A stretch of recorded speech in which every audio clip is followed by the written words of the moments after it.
All right, so we're all waiting for the start of fall, but those summer temps, they're not really waiting. They're not playing ball, Clay. No, they're not. I mean, it looks like we are going to continue with the 90s as we enter into the first couple of days of fall. Now, eventually, somewhere down the road, we're going to get some cooler fall-like temperatures, but not in the short term.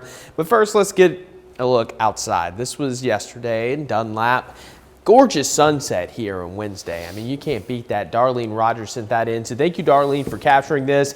Great shot. If you get any photos, weather at local3news.com. We'd love to feature you here on our morning show. It is 4:47. As you're heading out, we have comfortable temperatures this morning. It's all dry here across much of the southeast. Just a couple of showers into the Carolinas. Outside of that, we're really not talking about a whole lot of active weather coming our way over the weekend. This is downtown Chattanooga. All is dry, all is calm as we continue through the rest of the morning, and visibility not great.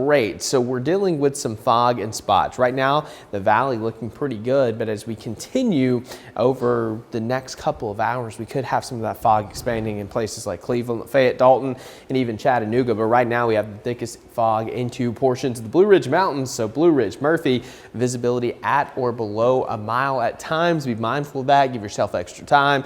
Use those low beams as you're heading out on this Thursday morning. Temperatures are comfortable. 57 in Murphy, 62 in Athens, 59 in Lafayette, and 61 in Dalton. Highs today, 87 in Spring City, 87 in Cleveland, 88 in Dunlap. We'll have 87 in Benton, 84 in Turtletown, 82 in Blue Ridge, 87 in Chatsworth, and across northeast Alabama. Temperatures going to range anywhere from the mid to upper 80s. Now the humidity, not going to be a big deal today, but you'll notice it's starting to rise a little bit. We'll have dew points in the 60s, and we're going to continue to track out that decently humid air for the rest of this month. It looks like we're not going to have any major drop-offs as we continue into next week. And of course, the next big thing that we've been talking about is going to be the heat. It's really going to start to heat up as we move into your weekend. Friday, 92, 94 on Saturday.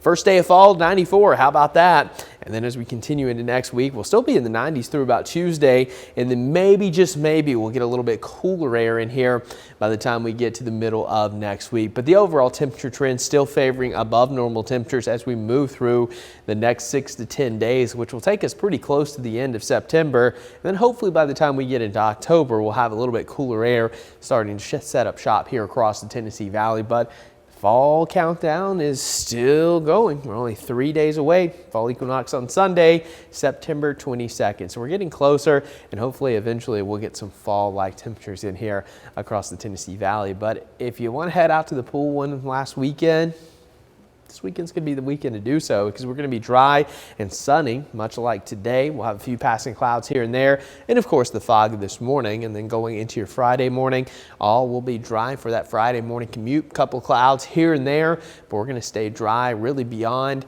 And it looks like this weekend looking pretty good if you're going to be outdoors. No rain to be found over the next 5 days, and of course we desperately need it. It has been very dry. The latest drought monitor will be released a little bit later this morning. We're still tracking those severe drought conditions from Dayton to Chattanooga to Scottsboro, and I anticipate this to expand even more as we really haven't had any rain over the last week. Now turning our attention to the tropics, we have a couple of areas of interest. Two in the open Atlantic that really aren't going to impact land, but this one here just south of the Gulf of Mexico and the Caribbean Sea. This is something we're going to have to watch closely. This could become something tropical by the time we get to the middle of next week and potentially even impact the southern U.S. We got about a 40% chance of development. We're going to watch this pretty closely, and we're still relatively close to that peak. So tropical activity typically tends to be pretty high all the way through October into that first little bit of November. So we'll continue to keep you updated on that one because that could have impacts on our weather by the time we get into next weekend. For today, 89, patchy fog this morning, plenty of sunshine tonight. We're going to drop down to around 66. Overall, it's going to be another pleasant night. And then as we take a look at your extended 7-day forecast, 92 tomorrow, 94 on Saturday, first day of fall, 94. Plenty of sunshine coming your way. And then by next week, maybe we cool down a bit with a couple of showers around. Yeah, like 5 straight days of 90s as we enter in the fall. Isn't that wild? I love that. Yeah, it is wild. All right, Clay, thank you.